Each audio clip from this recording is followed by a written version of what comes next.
Thank you all for joining us today. You can submit up to 2 questions to the moderator by WebEx chat only. Please submit your questions as clearly as possible with your name and outlet.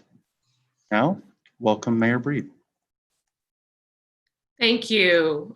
This is the beginning of a new year after the end of a very long year. I am optimistic about what lies ahead for our city and our country, and I do believe there's hope on the horizon. That being said, we have really challenging days in front of us. Our daily average case rates of 237 cases per day remains alarming. And we've never had so many people in the hospital with COVID at one time. Right now, in this very precarious moment, we are seeing what the impacts of the holidays will be. Dr. Colfax will provide more insight into those numbers, but we won't know the full effect of the holidays for the next couple of weeks. At this point, San Francisco and the entire Bay Area are under the stay-at-home order for the near future. That means we currently have no control over lifting most restrictions, like those related to outdoor dining or personal services. What we do have control over is how we closely follow the health orders. We do have control over our individual actions that can lead us to improve our numbers so we can keep people healthy, save lives, and get out of these state restrictions. I know this continues to be so hard for everyone, especially our small businesses that remain closed or very limited in the services they can provide. We are doing everything we can to help. And today at the Board of Supervisors, they will vote on legislation I introduced to waive $5 million in city fees for small businesses impacted by closures. These are fees that had previously been deferred and are scheduled to come due in March. Frankly, deferring these fees is not enough. We need to eliminate them entirely. Our small businesses need any and all the help that they can get. While we have provided a lot of direct support for small businesses over the months, including over $24 million in grants and loans, we know we need to do more. That includes finding ways to provide more immediate relief, and we are working on that right now. We're also helping our small businesses apply for new rounds of PPP loans that are part of the new federal relief package. We know a lot of our small businesses have closed and are struggling to stay afloat, and we will keep working to find ways to support them in every way we can. We all have a long road ahead. December was a really hard month, and January is not going to be any easier. But like I said, there is hope. The rollout of the vaccine is something like we've never seen. Hundreds of millions of doses will be distributed around the country. This is going to take all of us working together. Today, we're joined by Dr. Josh Aldler, who is the Chief Clinical Officer at UCSF Health and Vice Dean of the Clinical Affairs at UCSF School of Medicine. Dr. Adler will speak a little bit about how UCSF is participating in the rollout of the vaccine.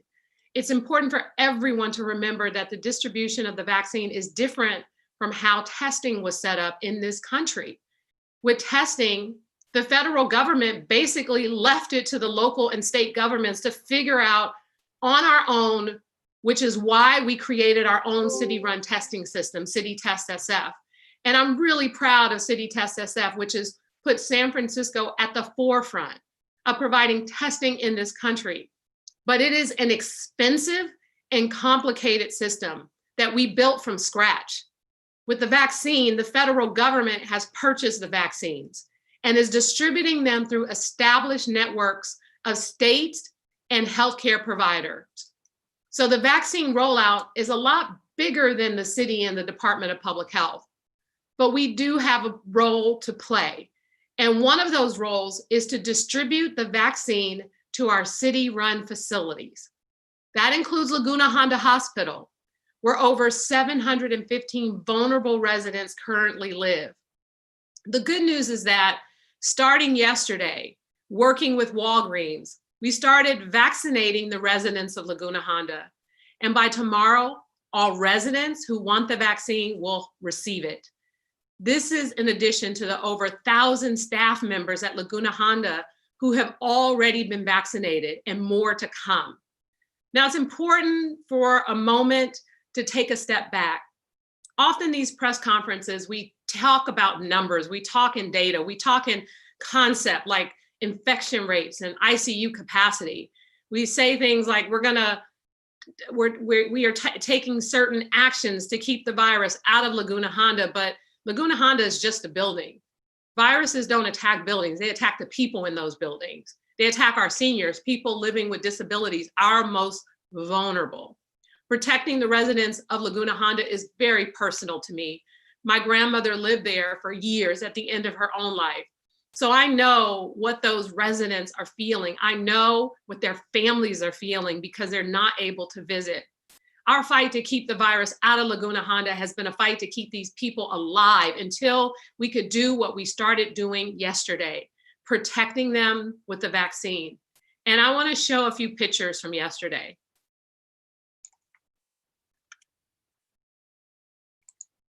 This is a photo of Bernadette Yee. She isn't a statistic or some piece of data. She is someone who has been living for months and months in the type of facility that has seen outbreaks across this country. She, like so many others, have lived with the fear each and every day, and now she has the vaccine. Now she and other residents of Laguna Honda are waking up today with an end in sight. This next photo is Jasper Harris. While many of us had to sacrifice by staying home and limiting interactions, his sacrifice was to be in the facility where no one from the outside has been able to visit. He has had to deal with isolation and separation. Thanks to the hard work of the staff at Laguna Honda and all the policies our Department of Public Health has put in place, he is alive and well so that he can get the vaccine, so that he can keep on living his life. These are the lives we have been fighting for day after day to save. After months of uncertainty, they will now be protected. They are alive because of public health orders we put in place, because of the staff of the facilities who have done their very best to care for them, because of the Center of Disease Control who helped create a plan to protect this specific hospital, and because of everyone at Department of Public Health who has done the work day after day to keep our city safe. Like I said, this is a moment, but it's a real moment of hope for our city. And we should be so proud.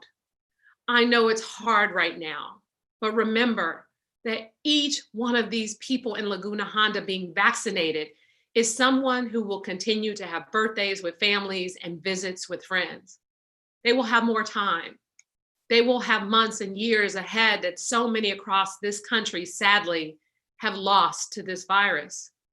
I know it's hard to see, but there is hope. The people of this city have rallied together, even though these truly difficult recent months, and soon we will push this city forward. Look, I know the health orders can be hard to follow and confusing. I know people feel like the rules are shifting and changing and contradictory to one another. And even those who are doing their best aren't quite clear on what's okay and what's not okay. All we are asking is for you to do your very best, to use common sense, and to limit your interactions with others as much as possible to help get us through this. We know it hasn't been easy. It's been tough on every one of us. And I would also ask that you have some understanding, some patience, and really some grace. We are all going through this together. It has been extremely challenging. So let's just remember, the vaccine is here. These are difficult times, but there is a light at the end of the tunnel. And I can't wait until we're able to get back together again and able to celebrate without a mask on. That day is coming. So let's get through this together. Thank you, everyone, for all that you've done and what you've continued to do. And now I'd like to introduce Dr. Adler to talk a little bit about what UCSF's role is in helping to distribute the vaccine. Thank you very much, Mayor Breed, and good morning to all of you. Let me just start with a couple comments about the public health orders. UCSF has been a partner in supporting the San Francisco health orders from the beginning.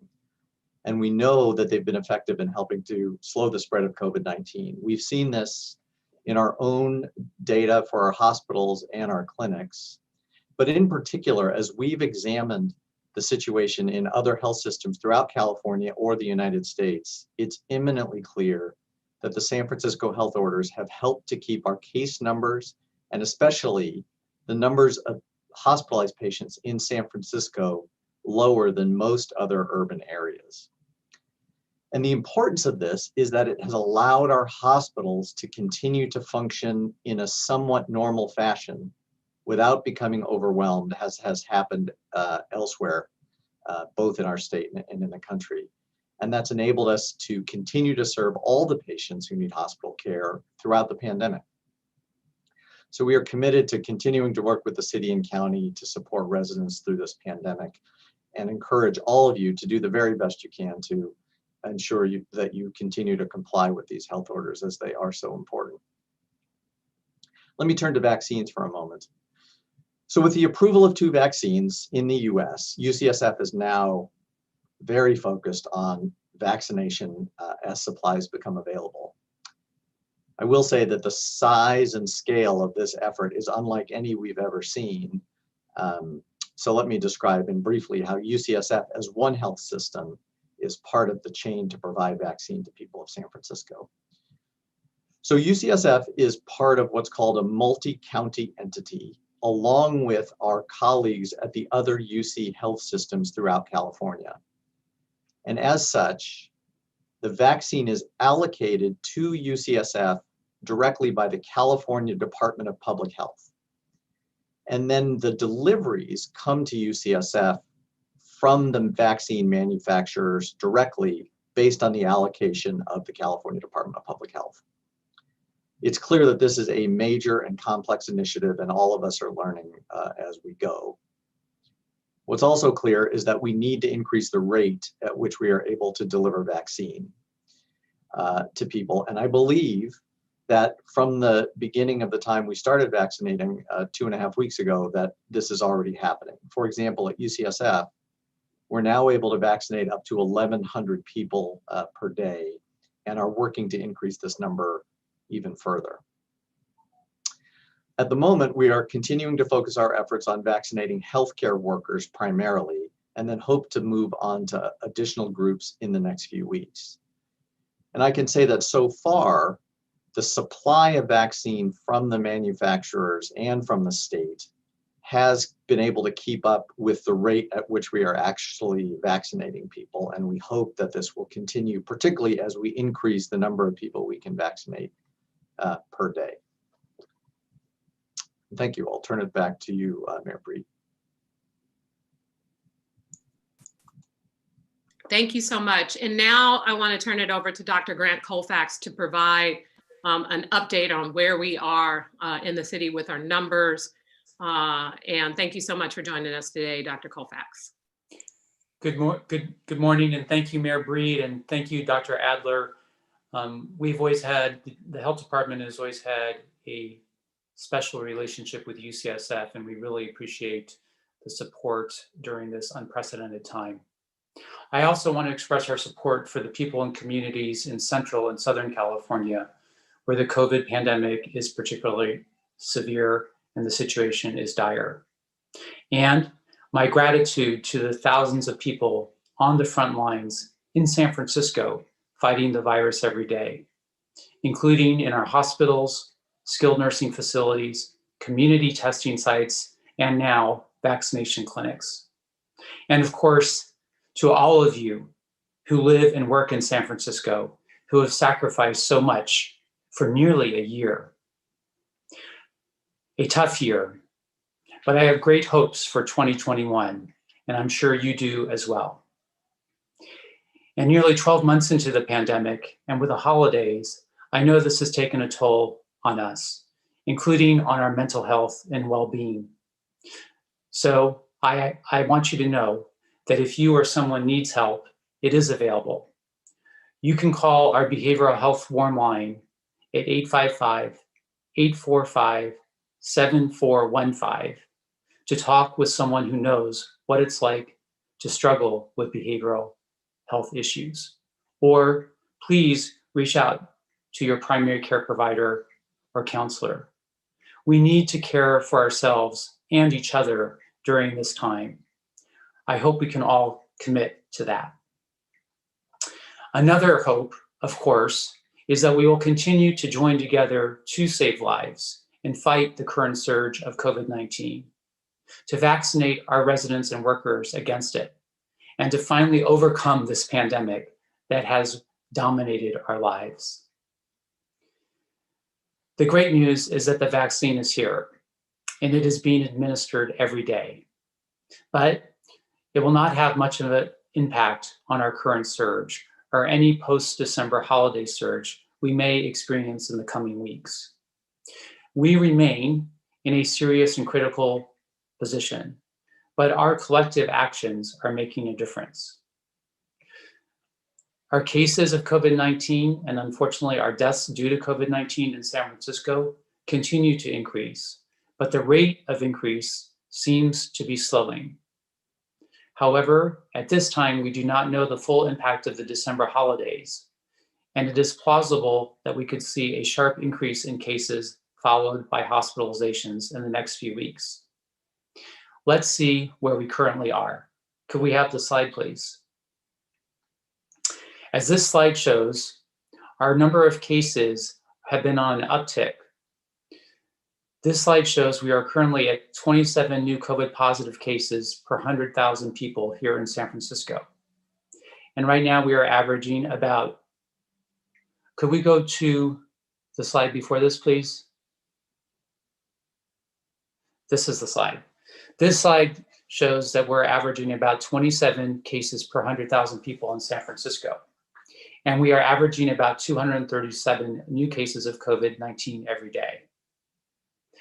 We have seen an increase, as you can see, since December 24th, but the 237 new cases per day is still a drop from about 290 new cases we were seeing in mid-December.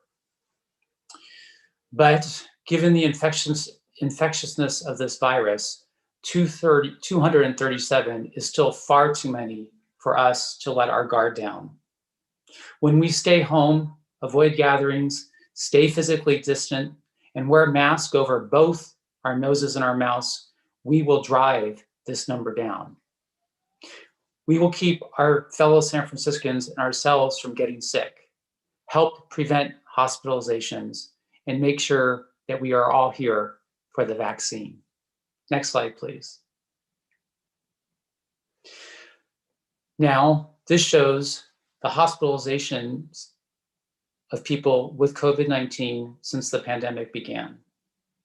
As you can see, the number of people with COVID-19 who need hospital care continues to climb, as we would expect when number of cases climb. But thanks to your efforts with regard to precautions, hospitalizations appear to be climbing more slowly now.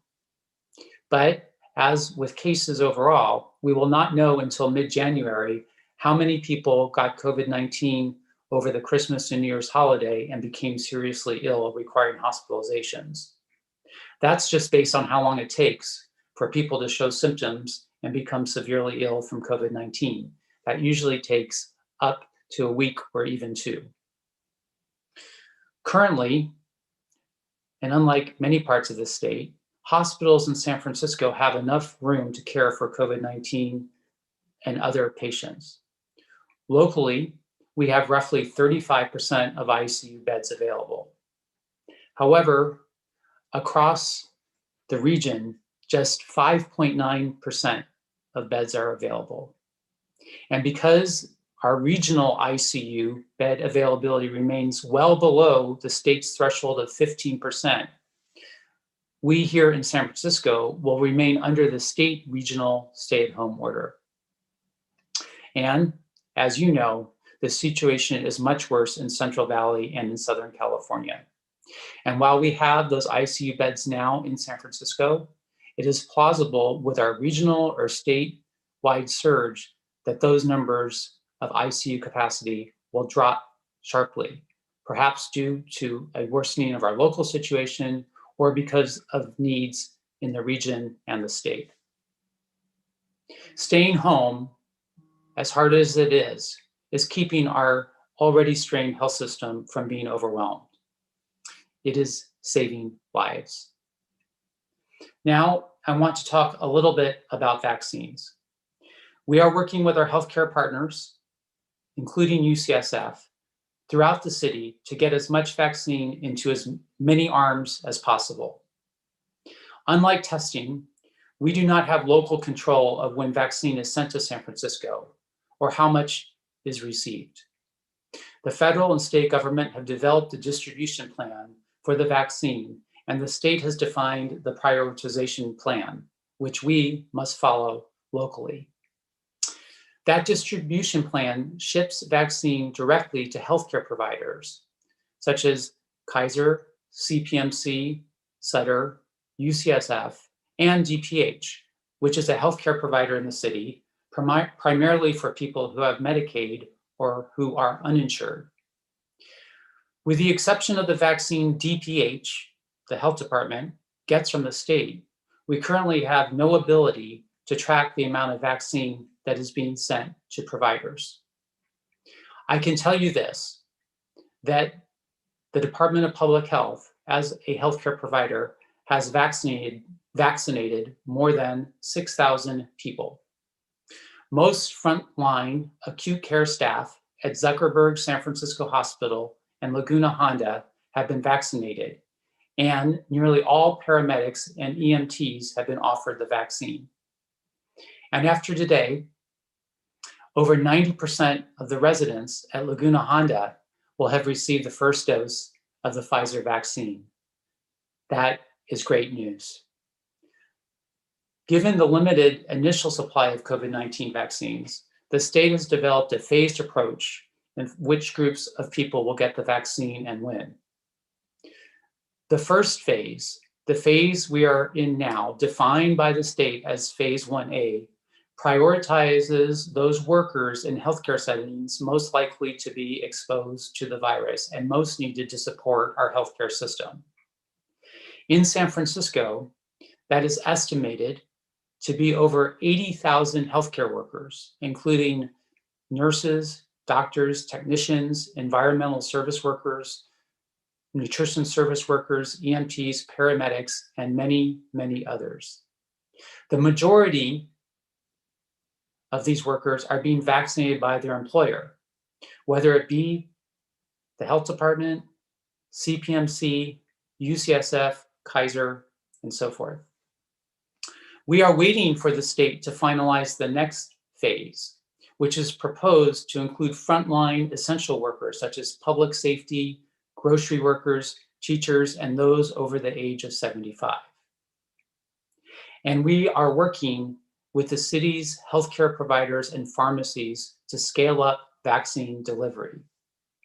Since the federal and state government are distributing vaccine directly to healthcare providers, these partnerships are vital to our collective success locally as a region and across the state. We are discussing with our health partners ways to increase vaccination capacity and accessibility. Our goal is to ensure that vaccination is safely provided to as many people as quickly as possible and as soon as we get vaccine. This is an unprecedented undertaking, the mass vaccination of the entire nation to end the pandemic. We are working hard, but right now vaccine supply remains limited and many questions remain unanswered with regard to how soon vaccine supplies will meet demand. But please know, and we expect that everyone who wants a vaccine will get one eventually. And we will work together, as we have done throughout this pandemic, to make this happen. While we plan for the availability of the vaccine, we still must make a difference in this current surge by supporting each other and continuing to make good and smart choices that we know slow the spread of the virus, such as wearing a mask over both your nose and your mouth when you go outside, avoiding gatherings outside of your immediate household, and physically distancing whenever possible. As we start this new year, nearly 12 months into this pandemic, believe me, I am counting the days. Let's remember that our collective actions have changed the course of the virus in March and July. We can and we will do it again. Thank you.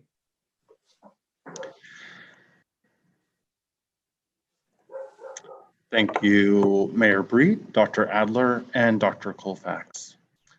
Before we start the Q&A portion with Dr. Colfax, we're going to take a moment to allow reporters to submit questions on WebEx. We'll be right back.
Thank you for your patience. We'll begin shortly.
Thank you for your patience. We have a number of questions from various news outlets, and so right now our team is sorting them. So we'll be with you shortly. Thank you, Dr. Grant Colfax, for your patience, and thank you, reporters, for your patience as well.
Dr. Colfax, are you ready?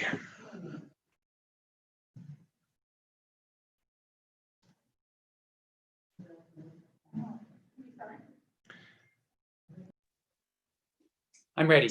Hello. Okay. Thank you for your patience, everybody. Dr. Colfax, your first set of questions comes from various news outlets. California has 6 confirmed cases of the new coronavirus strain.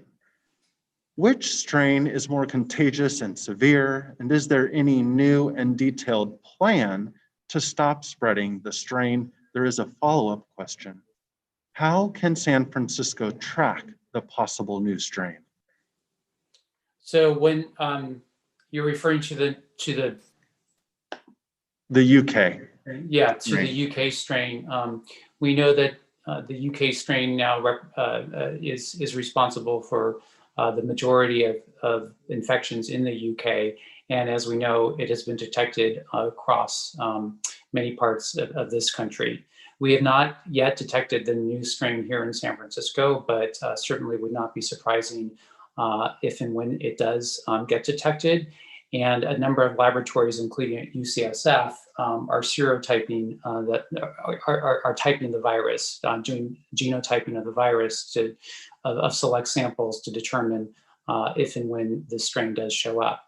Unfortunately, there's not a lot of capacity to do that, so only a very small number of samples are sent to laboratories for this subtyping. But again, we would not be surprised if and when it is detected in San Francisco or in the region. I think a couple of things about the virus. While it does appear to be more transmissible than other variants of the virus, it does not appear to be more lethal.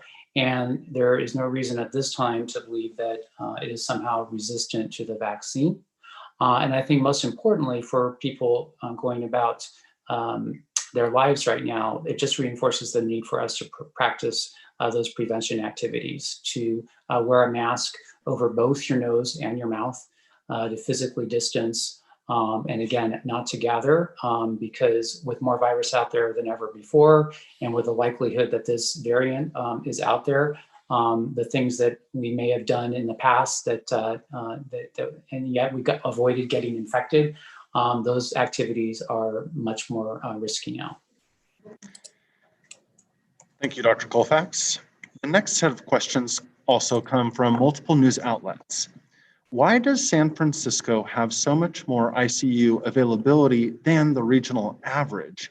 Even some counties that have had similar public health responses.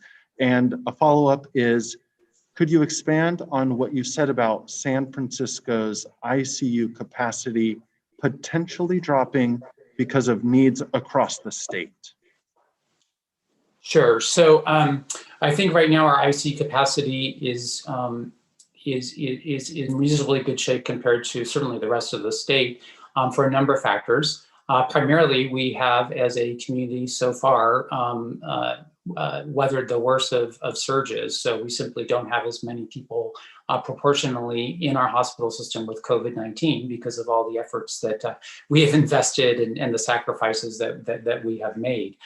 The other key piece right now is seasonally, during the holidays and right after the holidays, there are generally fewer people in the hospital for elective surgeries and so forth. So we have more hospital capacity for that reason as well. And we have been working very hard with our hospital partners in the city to ensure that ICU capacity is maintained as much as possible. With regard to that ICU capacity being used for people in need across the state and even indeed across the region, there is a statewide system by which hospitals, regions can ask for assistance to transfer patients when they run out of capacity, to transfer patients into another jurisdiction.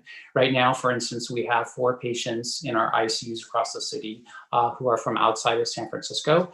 And while we have care available and people need care, it's the moral and ethical right thing to do to provide that care when asked and when needed.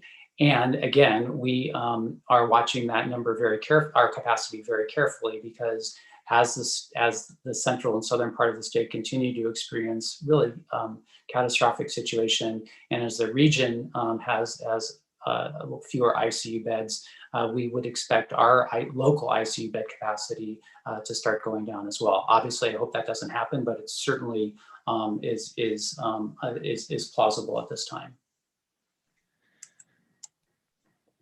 Thank you, Dr. Colfax. The next set of questions, again, come from various outlets.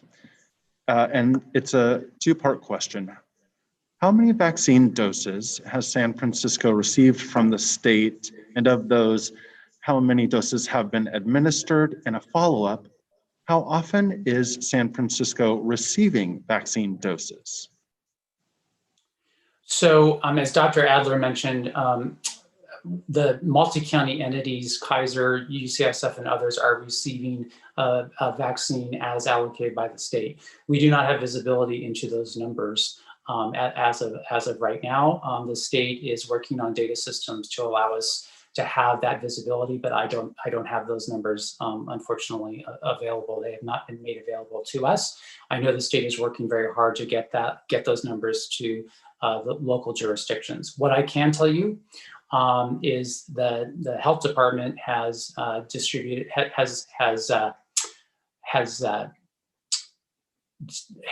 delivered 6,000 vaccines to people in our system, the frontline workers at Zuckerberg, Living Honda Hospital, and our EMTs and paramedics, among others. So we have administered 6,000 vaccines.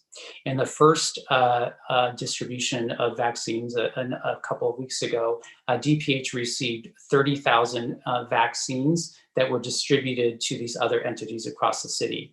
After that, the state switched to this multi-county entities distribution system, and we do not have those numbers available at this time. Thank you. Again, the next question is from various news outlets. have San Francisco hospitals had any excess supply of vaccines? And if so, how have they determined how to distribute them? Well, I wish I wish that were the case, and I can say that we are pushing vaccine out into arms as quickly as possible. I know all the entities in the city are doing that. That has not been an issue. We are getting vaccines into arms. Certainly, demand for the vaccine far outweighs supply, and we are working with our county partners to scale up vaccine distribution as quickly as possible so that we will be ready when more vaccine comes. Again, right now, demand far outweighs supply. We are still in that phase 1A as required by the state, that phase 1A tier. That's over, we estimate that's over 80,000 people who live or work in San Francisco who need vaccine. And this is, remember, the first dose. We're just starting the second doses this week. Thank you. This question from various news outlets: what are the city's plans for administering the vaccine to San Francisco's immigrant community and people who are undocumented? So vaccines will most likely be distributed through healthcare providers. And we will be doing extensive outreach with healthcare providers through media, through trusted community partners, community stakeholders, community-based organizations to let people know that vaccine is available. As you know, in San Francisco, we have a robust healthcare system. Anyone, regardless of immigration status, receives top quality care, including at the health department. And we are working very, very hard with stakeholders in communities, including immigrant communities, to ensure that people understand about the vaccine and that people are able to will be able to access vaccine when it is available. Thank you. The next question comes from multiple news outlets. New York City is setting up mass vaccination sites in its 5 boroughs to avoid delays in getting people vaccinated. Is that possible in San Francisco? So there have been no delays in people getting vaccinated at this time. Again, demand for the vaccine far outweighs supply, and we are working with our healthcare providers who we expect will be receiving the majority of vaccine. These multi-county agencies, Kaiser, which as we know covers many, many people in San Francisco, Sutter, Dignity Health, UCSF, and of course here at the health department, to explore whether we can whether the vaccine will be more rapidly distributed and made available to people through these types of mass vaccination sites. And we are working with them to ensure that, again, vaccine gets into as many arms as quickly as possible.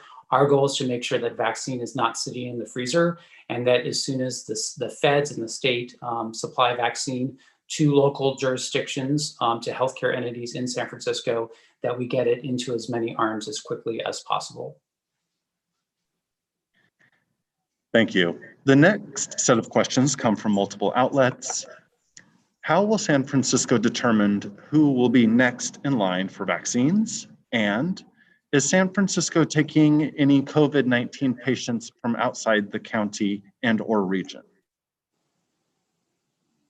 So I will answer that second question first. As I had said, there are 4 patients who are transferred from outside that we know of that are transferred from outside of San Francisco in our current hospital systems across the city. So that total is 4. With regard to determining who goes next for the vaccine, we are required to follow the state recommendations. Again, we are in that phase 1A. We are waiting for the state to finalize that phase 1B, which includes the essential workers and people 75 and over. And then it's been anticipated that there will be a phase 1C. So we will be following the state guidelines in terms of prioritizing those populations for vaccine. Thank you. And Dr. Colfax, your final question of the day from also various news outlets. What is the current situation with infections at Laguna Honda prior to vaccinations? So I think the really great news is that vaccinations started yesterday for residents at Laguna Honda. Over 300 were vaccinated. We expect vaccinations to be completed by tomorrow. Right now, we have 15 Laguna Honda residents who have been diagnosed with COVID-19, and we have 34 staff who are diagnosed. Thank you, Dr. Colfax, for your time today. This concludes today's press conference. We want to thank Mayor Breed, Dr. Adler, and yourself, Dr. Colfax, for your time. Thank you. For future questions, reporters may contact dempress@sfgov.org. Thank you and have a nice day.